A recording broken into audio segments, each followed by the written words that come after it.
A major decision in the works for Georgia's energy future that could possibly impact your power bill. State regulators unanimously approved a massive expansion of Georgia Power's electricity supply. Nearly 10 gigawatts of new capacity will serve a surge in data centers across the state. However, that move sparked loud protests inside the hearing room. Maggie Fitzgerald is live in studio with what this could mean for your power bill.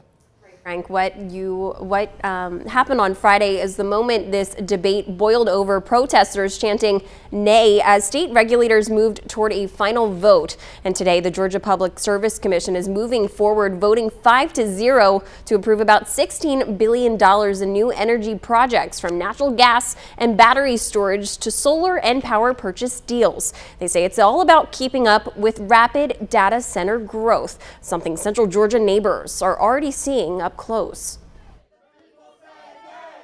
Friday's hearing ran on for hours, capped by chants and signs as commissioners prepared to vote on Georgia Power's expansion plan. Despite the protests, all PSC leaders voted yes, clearing the way for an additional 9,885 megawatts, roughly a third of Georgia Power's peak output to keep up with rapid data center growth. But will it impact Georgia Power customers? Power bills should not be affected based on data centers. Existing customers will not see price increases based on data centers.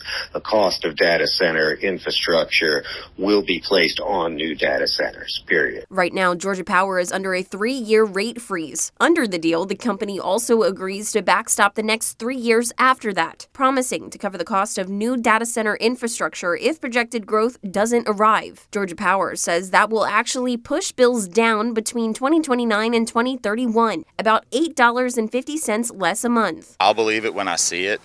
But I also think it's a little coincidental that the current rate freeze expires around the same time a lot of the data centers around the state are supposed to come online. The fight over proposed data centers continues in rural areas like Jones County. Dustin Riley helped launch a countywide grassroots effort back in September, shortly after an application for a proposed 634-acre data center was submitted. After hearing about the PSC's decision, Riley questioned the timing. Seems like they wanted to rush that decision through before the 2 new members who were elected got seated. And I think their willingness to rush that vote through kind of tells you who the current board members really represent.